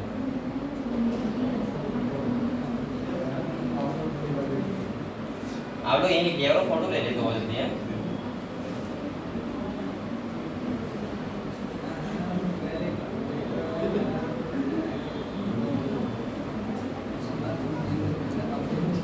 यहाँ पे जो मुझे मेन पोर्शन लगता है, यहाँ से क्वेश्चन आएगा, यहाँ से एक तो ये वाला पोर्शन लगता है और दूसरा मुझे लगता है टीएस ऑफ लीफ, जहाँ हम लोग पढ़ेंगे आइसो बायलेटरल लीफ और डोर्सो वेंट्रल लीफ। वहाँ से क्वेश्चन आ सकता है, 2 जगह आ सकता है और मुझे नहीं लगता कहीं से क्वेश्चन आएगा। वैसे आने को कहीं से आ सकता है, लेकिन 2 जगह ऐसी हैं जहाँ लगता है कि क्वेश्चन आ सकता है।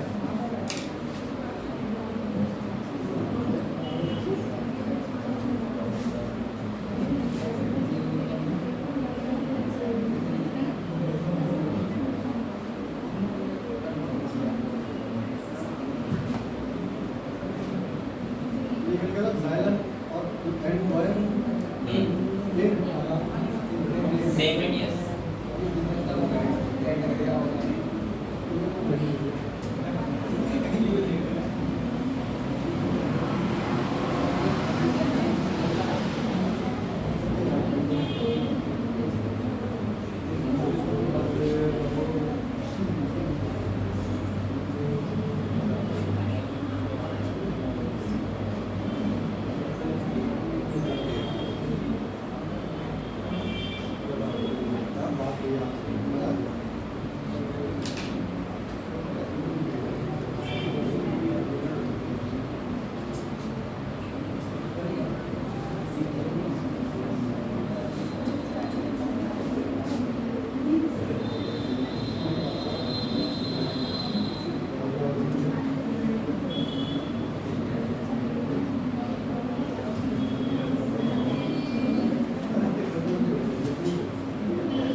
बेटा हमको क्वेश्चन लगा रहा है बच्चे, मॉर्फोलॉजी किसने लगा दिया क्वेश्चन? मॉर्फोलॉजी के लगा ली इसने बच्चे। कितने बच्चे यहाँ पे? कितने लगाए? और लगाए तुम लोग क्या कर रहे हो? क्वेश्चन लगाते रहो साथ साथ में, बार बार बोल रहा हूँ आप लोगों से। जब तक आप क्वेश्चन नहीं लगाओगे तो आपको कैसे पता लगेगा मेरी कहाँ कमजोरी है, कहाँ पे मैं ठीक ठाक हूँ। और आप लोग क्वेश्चन लगाओगे तो आपको डाउट होंगे, और डाउट होंगे तो आप लोग पूछोगे, वरना वो आपकी डाउट बने रहेंगे फिर, है ना?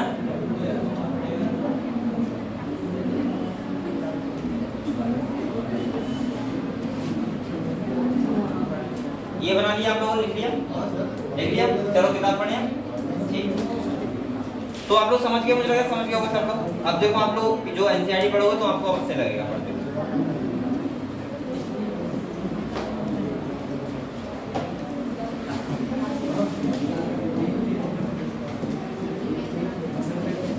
ये चैप्टर कल खत्म हो जाएगा, ठीक है? बचा ही क्या, टीएस तो बचा करें। और इसके बाद जो हम लोग नेक्स्ट चैप्टर पढ़ेंगे वो पढ़ेंगे cell, cell the unit of life. कौन सा? स्ट्रक्चर, वो अभी शेड्यूल में नहीं, जब होगा तब मैं पढ़ा दूंगा, क्योंकि एक और शेड्यूल पढ़ना पड़ता है ना। हाँ, उसमें मैं क्या कर सकता हूँ? देखो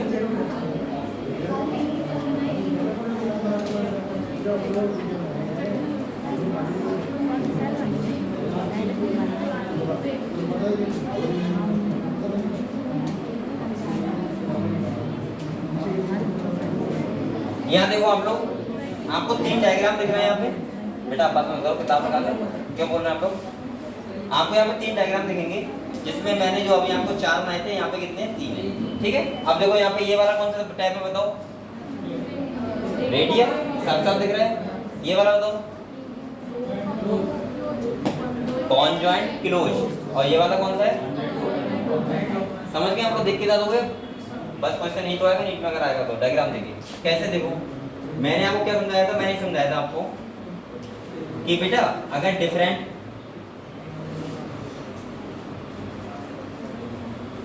डिफरेंट रेडियस पे देखो तो इसका मतलब क्या है? Xylem phloem. तो इसका मतलब कौन सा होगा? Radial type. कौन सा होगा? अब यहाँ देखो ये वाला, अगर ये इन दोनों देखो ये सेम रेडियस पे है, लेकिन डिफरेंस क्या है इनमें? ये डिफरेंस है, देखो यहाँ पे सेम रेडियस पे है। अच्छा आपको समझ में आ रहा है कैसे? बेटा ये ऐसे होगा, देखो ये पूरा स्टेम है, इसमें एक दिखाया खाली, बस एक दिखाया, ठीक है? मैंने 4 बनाए थे। तो यहाँ पे सेम रेडियस पे है, देखो ये भी कैसे है? सेम रेडियस पे, बस यहाँ पे कैम्बियम नहीं है, एब्सेंट है, और यहाँ पे कैम्बियम क्या है? अगर मैंने कहा था एब्सेंट तो जाइलम फिलोएम क्लोज मतलब कॉन्जॉइंट क्लोज, और अगर ये है तो इसका मतलब ओपन। अगर नहीं है तो आपको साफ साफ पता है मोनोकॉट प्लांट होगा, क्योंकि सेकेंडरी ग्रोथ नहीं करेगा। और अगर है तो इसका मतलब कौन सा प्लांट होगा? समझ गए आप लोग? तो अब आपको इसे लाइनें पढ़ लेते हैं खाली, वैसे आपको सब कुछ पता है, ठीक है। तो देखो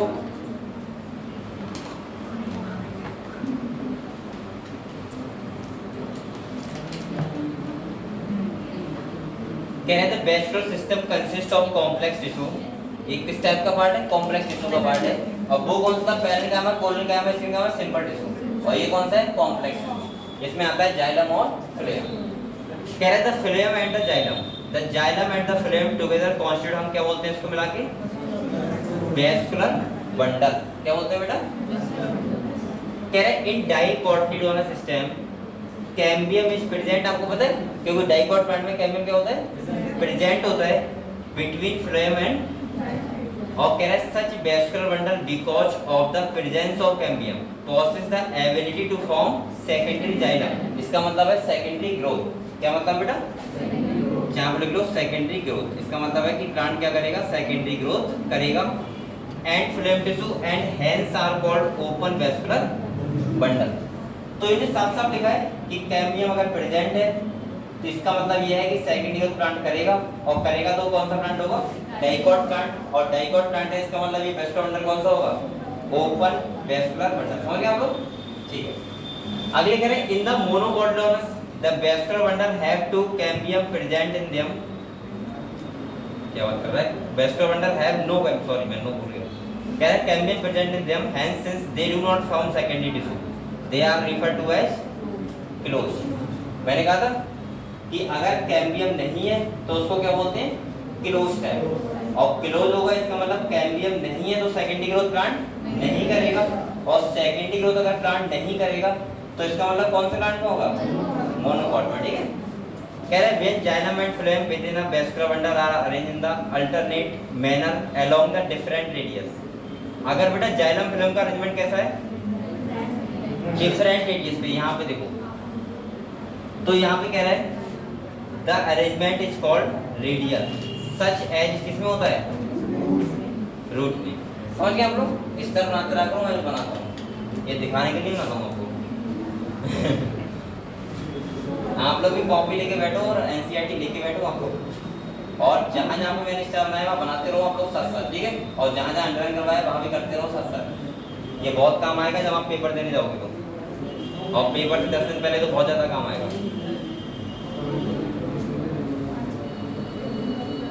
होता नहीं है आपको करते हो फास्ट रिवीजन, और अभी तो आप लोग आराम से पढ़ रहे हो, तो आपको लग रहा है ठीक है कोई बात नहीं, सर तो कह रहे हैं कोई दिक्कत होना है, नहीं करेंगे तो क्या हो जाएगा? सही है। लेकिन आपको जब 10 दिन बचेंगे पेपर के, और आपको 10 दिन में फिजिक्स भी पूरी पढ़नी है, केमिस्ट्री पूरी पढ़नी है, याद भी करना है, और बायोलॉजी पूरी पढ़नी है, तो उस टाइम पे हमें याद आता है इम्पोर्टेंट। क्या आता है? इम्पोर्टेंट। एक बार देखते हैं हर चैप्टर का, और उस टाइम पे जो आप स्टार बना रहे हैं उस टाइम पे काम आएंगे कि कहाँ कहाँ पे सर ने कहा है कि इम्पोर्टेंट है, और वो आपको तुरंत दिख जाएगा साफ साफ। भाई बस एक बार रिवीजन तो पूरा करना है, लेकिन वो बहुत अच्छे से करना है, उन बातों को नहीं भूलना है। समझ रहे हैं आप लोग? और इसीलिए मैं कह रहा हूँ ये बात आप लोग अभी सुन लो, अभी से आप लोग ये काम करते हो चलो। इसीलिए मैं कह रहा हूँ कि आप लोग कॉपी भी रखो साथ में। अगर आपके पास कॉपी होगी तो वो आपको बन जाएंगे स्मार्ट नोट्स। जब आप पेपर देने जाओगे उससे 5 दिन पहले 10 दिन पहले आपके वो काम आएंगे जल्दी जल्दी पढ़ने के लिए। और उनमें अगर आपको कोई बात वही, और सुनो एक बात, जैसे आप लोग कोई चैप्टर में मान लिया आपने 2 पेज में बनाया, ठीक है, एक चैप्टर, अगर आपको लगता है क्वेश्चन लगा रहे हो आप लोग ये तो अच्छी बात कर रही है या मुझे नहीं पता थी, तो आप लोग वो भी क्वेश्चन को नोट कर लिया करो, क्वेश्चन और उसका आंसर क्या है वो भी साथ में, ठीक है, जिससे आपको लॉन्ग टाइम तक वो चीज़ याद रहे। और ये काम बेटा आपको ही करना है, ये ऐसा नहीं कि मैं आप घर पे आके आपको पेन से पढ़ा करवाऊंगा। दूसरा क्या है, जितने क्वेश्चन आपके गलत होते हैं जब आप क्वेश्चन लगाते हो, और जितने क्वेश्चन आपके गलत होते हैं, एक तो क्वेश्चन वो गलत होता है जो आप समझ नहीं पाए, होता नहीं होता है कि आप क्वेश्चन नहीं समझ पाए, आंसर धोखे से गलत हो गया, वो तो छोड़ दिया करो। लेकिन एक क्वेश्चन ऐसा भी होता है जिसमें आपको कुछ पता ही नहीं है कि क्वेश्चन क्या कह रहा है, उसके ऑप्शन क्या कह रहे हैं, तो वो क्वेश्चन को आप लोग तुरंत देखा करो कि उसका सॉल्यूशन एनसीईआरटी में कहाँ पे है। और एक बार उन 3-4 लाइनों को जिसमें लिखा हो क्योंकि एनसीईआरटी का क्वेश्चन होगा तो उसी में इस्तेमाल करना, ऐसा नहीं बाहर से कर रहे हो तो मत करना, ज्ञाता नहीं बनना है आपको। दूसरा आपको क्या करना है, अगर वो एनसीईआरटी का है और आपको उसकी कुछ भी नहीं पता है ये लाइन कहाँ से है, तो आपको पता है मिल जाएगा एनसीईआरटी में ढूंढोगे तो। पहली बात तो मुझसे पूछ जाया करो, नहीं तो एनसीईआरटी देख सकते हो आप लोग। अब आपको क्या करना है, वो लाइनें आपको अच्छे से पढ़नी है, क्योंकि आप लोग ये समझा करो अगर जो मुझे नहीं आ रहा है, जो मेरा गलत हुआ है क्वेश्चन, मान के चलो वही नीट में रखा होगा, जो आपको आता है वो नीट में नहीं होगा, क्योंकि अभी आप किस लेवल पे मुझे पता है, तो जो आपको आ रहा है वो नीट में नहीं आएगा, जो आपको नहीं आ रहा है वो नीट में आएगा। तो आप लोग ये ध्यान रखना इसकी, जितने बच्चों के क्वेश्चन गलत जा रहे हैं, जितने भी, जैसे आपने 100 क्वेश्चन लगाए फिर 30 गलत गए, तो मान के चलो तो उन 30 क्वेश्चन में नीट में एक आध वही लगा होगा। और मैंने कहा था ये बोर्ड नहीं है, ये बोर्ड की एग्जाम नहीं है। जो आप लोगों को आ गया गाय के बारे में लिखने के लिए आप लिखा है कुत्ते के बारे में, लेकिन फिर भी नंबर मिल गए, क्यों मिल गए, क्योंकि आपने लिखा था 4 पैर होते हैं। अब भाई डॉग के, गाय के भी 4 पैर होते हैं, कुत्ते के भी होते हैं, पूंछ होती है, दोनों की होती है, मेमोरी ग्लैंड दोनों के पास होती है। तो लगता है जो टीचर कॉपी चेक करता है, ठीक है बच्चे ने हो सकता है गाय के बारे में लिखा हो, लेकिन यहाँ आपके अंदर 100% एक्यूरेसी होनी चाहिए। अगर कोई गलत क्वेश्चन है तो गलत होगा और सही है तो, यही तो डिफरेंट होता है ऑब्जेक्टिव में, वरना नीट वाले भी करते हैं लिखने वाला पेपर, समझ रहे हो। आपको पता है जायराम के बारे में, लेकिन आता है तो आप लिखा है फिल्म के बारे में, होता है ना, तो बच्चे सोचते हैं कॉपी भरते हैं, ऐसा होता है ना। 90% बच्चों को यही मन में होता है। और मैंने बहुत चीज सुना है बच्चों के मुँह से, मैंने 90 के सब बच्चों को मुझे सुना है ये बात कि जितनी ज़्यादा कॉपी भरोगे उतनी ज़्यादा नंबर मिलेंगे। सबके मन में होता है, ये बात बिल्कुल गलत है बेटा। अगर कोई ठीक ठाक है, अगर कोई ठीक ठाक टीचर होगा तो मैं 100% बता रहा हूँ, अगर आपने कोई क्वेश्चन बहुत शॉर्ट लिखा है लेकिन आपने बहुत अच्छा लिखा है, मतलब ये गहराई की बातें लिखी है, तो वो पूरे नंबर देता। अभी प्रोफेसर बेटा सुन लो पूरी बात, तो वो आपको पूरे नंबर दे देगा। मैं 100% बोल रहा हूँ, 100% बता रहा हूँ। और आपने अगर खाली घास ही काटी है और भर दिए 2 पेज, वो सब काट देगा और नंबर आपको उतनी एवरेज देगा। क्योंकि बेटा एक बात खुद सोचो, आप लोग किसी टीचर को कैसे व्यक्त बना सकते हो? अगर आप लोग वेस्टर बंडल के बारे में लिखोगे और मैं सोचो मैं कॉपी चेक कर रहा हूँ आपकी, अब आप लोग जायला फिल्म के बाद साथ में लिख रहे हो, पता है किसकी बात है? लीव के बारे में, क्योंकि आपको पेज बनने, आप लोग लिख रहे हो पता है क्या बात है? मैं बोल रहा हूँ वेस्टर बंडल के बारे में लिखना है, आप लोग लिख रहे हैं एपिडर्मल टिश्यू के बारे में साथ में, क्योंकि आपको आता है। आप बच्चे होते नहीं ऐसे, लिख दो क्या दिक्कत है टीचर, बेटा मैं देखिए समझ जाऊँ एपिडर्मल का लिखा हुआ है यहाँ। अब आप लोग सोचो, आपने लगा कि 2 पेज तो भर ही जाए कम से कम, कॉपी तो पूरी हो जाए, तो उसका मैं करूँगा क्या भाई, डेट काट दूंगा आपका। अब दूसरी बात सुनो, अगर मैंने वेस्टर बंडल के बारे में पूछा है और किसी बच्चे ने कुछ भी नहीं लिखा है, उसने खाली जो मैंने 4 डायग्राम बनवाए थे और उसने ऐसे लिख दिया, पहला बेसिस ऑफ कैम्बियम और basis of arrangement of xylem and, और 4 डायग्राम बना दिए, मैं 100% बता रहा हूँ कि मैं पूरे नंबर दे दूंगा उस बच्चे को, चाहे उसने एक भी लाइन ना लिखी हो, क्योंकि मुझे पता है कि उस बच्चे को सब कुछ आता है। अगर उसने डायग्राम बनाया इसका मतलब आता है उसका कुछ, तभी तो बनाया उसने। तो आप लोग टीचर को बेवकूफ मत समझा करो, जो बोर्ड में होते हैं कहीं भी होते हैं, बोर्ड सब जानते हैं कि बच्चे के अंदर कितना दम है। और इसीलिए मैं कह रहा हूँ, कभी धोखे लाके सुनाता है कि रुपए पे निकल आए, कॉपी में 500 का निकल आए तो ठीक है बढ़ा दो 20 नंबर लेकिन वैसे आपको 3 नंबर मिलेंगे इतना आपने लिखा हुआ है, ठीक है। और ये खास कर होता है कि आप लोग किसी टीचर को लिखने को लेके, डायग्राम को लेके कितने अच्छे से अटैक कर पा रहे हो अपनी कॉपी के प्रति। ये कभी ये भूल जाना कि आप लोग, कि आप सोच रहे हो कि कुछ भी लिख देंगे काम चल जाएगा। और मैंने बहुत बच्चे से देखे हैं, जैसे मैंने सपोज पोस्ट ग्रेजुएशन किया था, तो मैं आपको बता दूं बहुत बच्चे ऐसे थे जो पता नहीं क्या क्या लिखते रहते। वो आके कहता पता है कि मैंने आज 23 पेज भरे। मैं सोचता कि साले मेरे कभी 14-15 पेज से ऊपर गए ही नहीं। मैं कहता सही बता, वो कहता हाँ सही में, मैं कहता कसम का, कहता हाँ कसम का। मैं कहता तू लिखता क्या है भाई? और जब रिजल्ट आया ना, तो वो मुझसे कम से कम 10% पीछे थे और मेरे कभी भी 15 पेज से ऊपर मैंने नहीं लिखे, क्योंकि मुझे जो लिखना था बस वही लिखना था। मैं क्यों बात काटूंगा कि ये भी होता है, वो भी होता है, ये भी होता है, जो मुझे पता है इसका आंसर सेम ये होगा, बात है। तो आप लोग कोशिश किया करो जितना अच्छा गहराई से पढ़ सको, ठीक है, हमको ध्यान रखना है। अब बेटा ये पढ़ लो, अभी जाओ मत, अभी 10 मिनट है आपके पास, रुक जाओ, मतलब गाय बंद करने लगे हैं।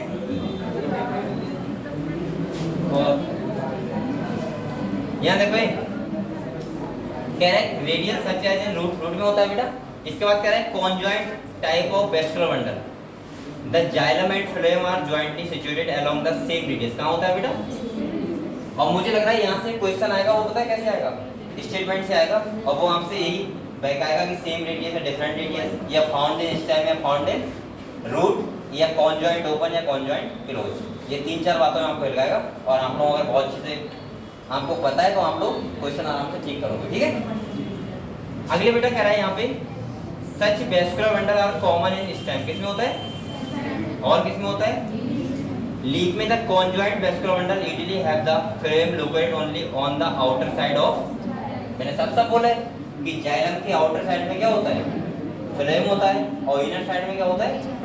जाइलम होता है। तो आप लोग ये बताओ मुझे पहले, वेस्कुलर बंडल से आप लोग समझ गए? ये सेंट लगाया किसी ने क्या?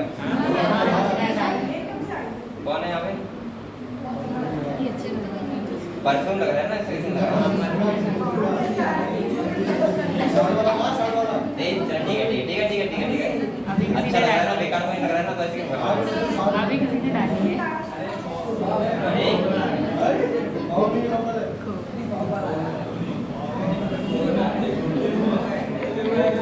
बेटा ये शांत जाओगे? कोई गलत बात सुनना हुई क्या? अच्छा लग रहा है, मुझे तो अच्छा लग रहा है, और किसी बात में लगाओ थोड़ा सा। ये देखो बेटा, इसके बाद हम लोग पढ़ेंगे, अब बेटा बोलो मत आप लोग, हम लोग पढ़ेंगे एनाटॉमी, यानी कि टीएस पढ़ेंगे, डाइकॉट रूट का, डाइकॉट स्टेम का और लीफ का।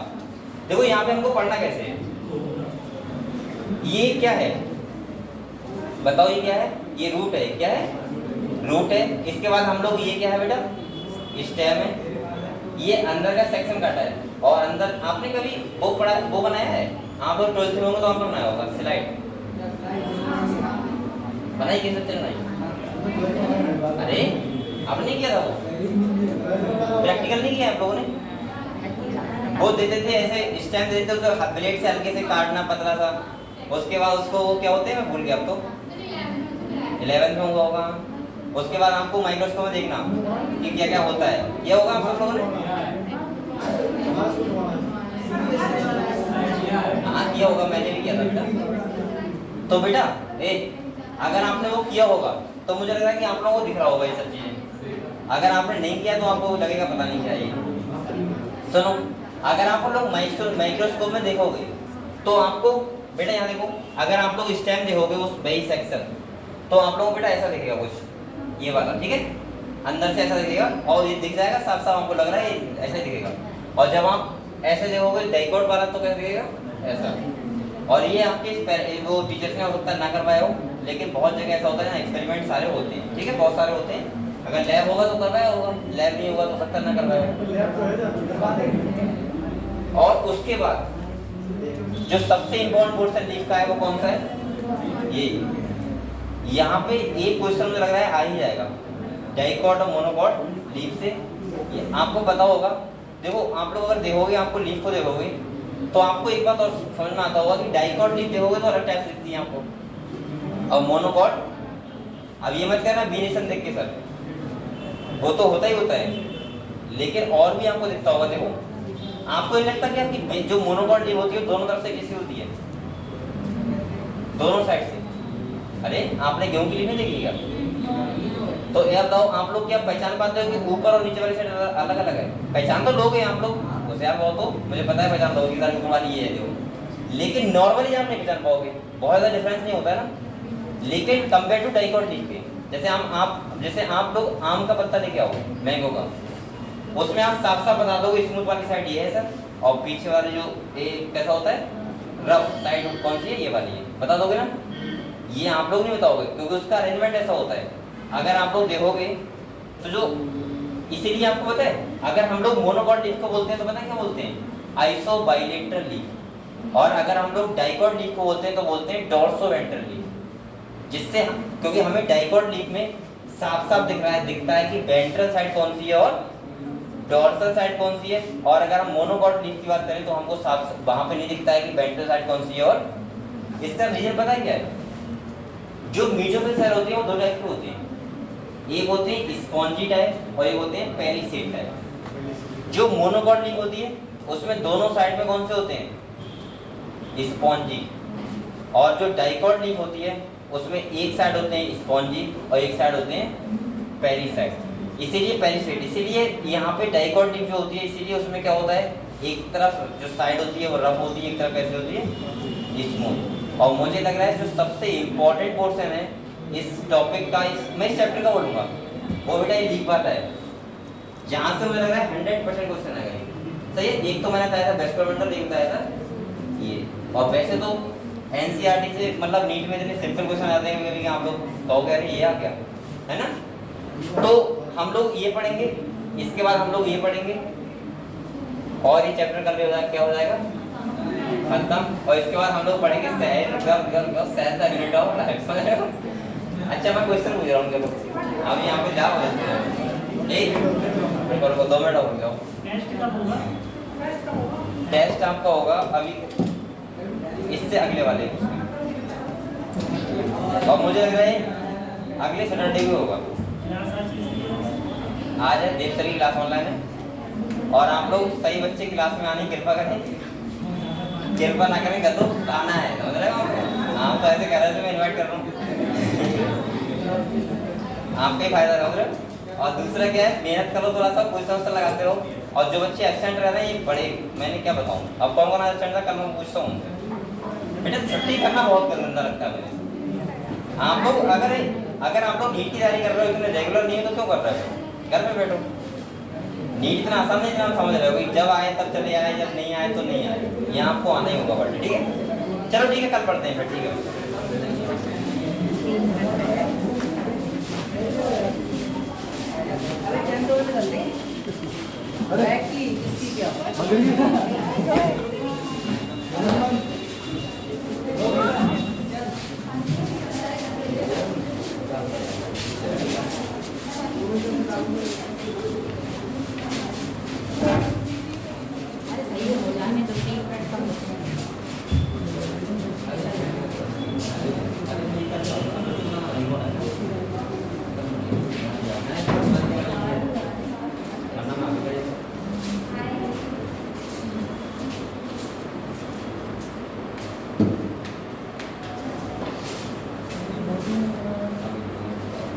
अभी बड़ा